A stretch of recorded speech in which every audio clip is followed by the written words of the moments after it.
Question number 1 was a 75 years old male came with the complaints of the tunnel vision, right? His IOP was 29. Previous examination indicates that IOP is progressively increasing. Okay, examination findings shows the presence of the lesion as indicated in the image. Which one of the following is the most common cause of glaucoma in the eyes being treated for the condition depicted in the image? Now, if you look at this question, one thing is very, very clear that basically this patient is having the secondary glaucoma. So, how to find out that this patient is having secondary glaucoma? Because if you look at the question itself, they are saying what is the most common cause of the glaucoma? Most common cause of the glaucoma in the eyes, which is due to the treatment of this condition. So what is this condition?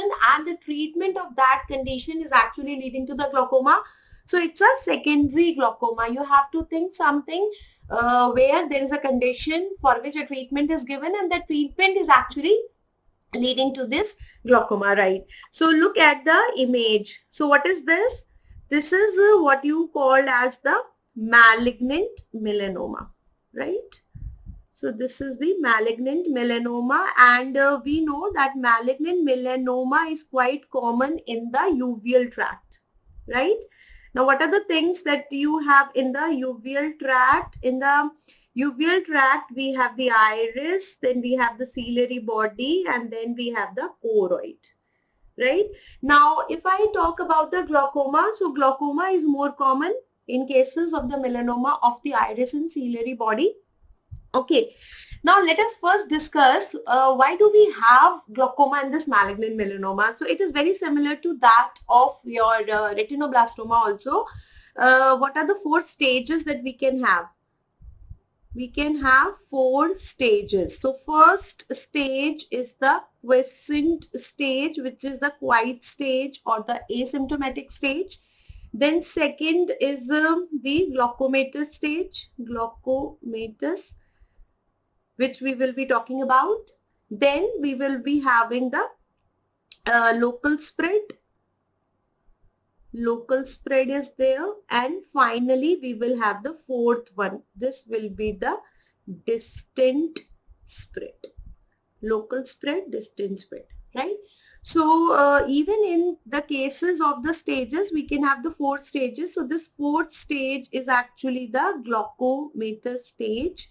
And in this glaucomatous stage, what are the different causes? What are the different causes for which we can have this glaucoma? So number 1, we can have the compression of the vortex veins. So if you look at the venous drainage of the uveal tract, we have got the vortex veins. If this is your uveal tract, then we have got the 4 vortex veins, something like this. We have the supronasal, infranasal, supratemporal, and the infratemporal in this way. So one important thing can be your compression of the vortex veins. Then number 2, we can have the anterior displacement, also called as the forward displacement.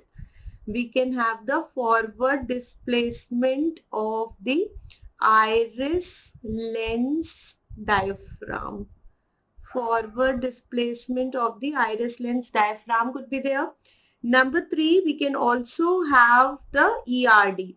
Now, if you remember, in cases of the tumors, what kind of RD is common is the exudative retinal detachment. So when this exudative retinal detachment is going in a way that can also lead to the compression of vortex veins. Then number 4, we can also have the tumor cells. Tumor cells which are causing the trabecular blockade. So when these tumor cells are causing the trabecular blockade, that can also lead to the glaucoma, and we can have a glaucomatous stage, right?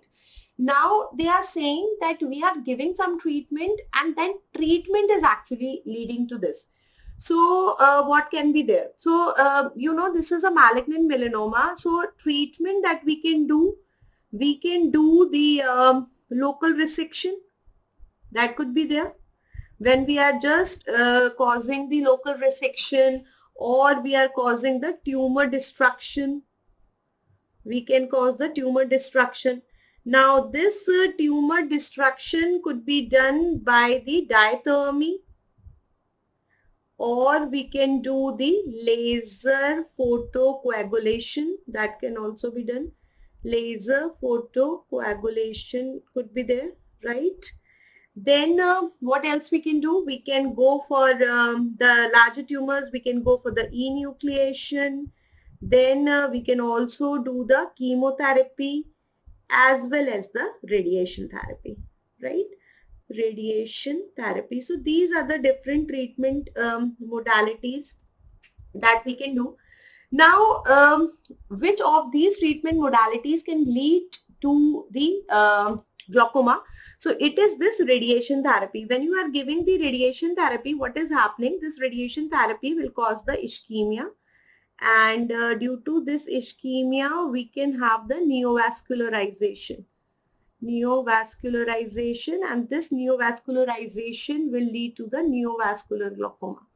So you have to keep this possibility. See, they are not asking you directly that what is the possibility of the glaucoma in this patient having this problem. They are saying glaucoma due to the treatment of the condition. So I think this is an important point, because the treatment that can lead to the glaucoma is your neovascular glaucoma. Now let us try to see the options. We have tumor cells invading the angle. So this is there, but it is not the treatment. They are asking that the something which is included in the treatment, and that is causing neovascularization. Yes. Angle closure is again not the treatment.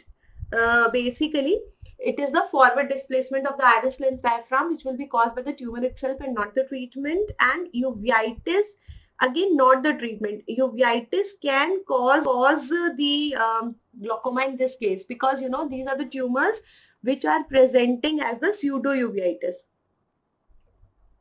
These are the tumors which are presenting as pseudo-uveitis, where we have the inflammatory cells blocking the trabecular meshwork. So that could be there, but again, it is not a treatment aspect.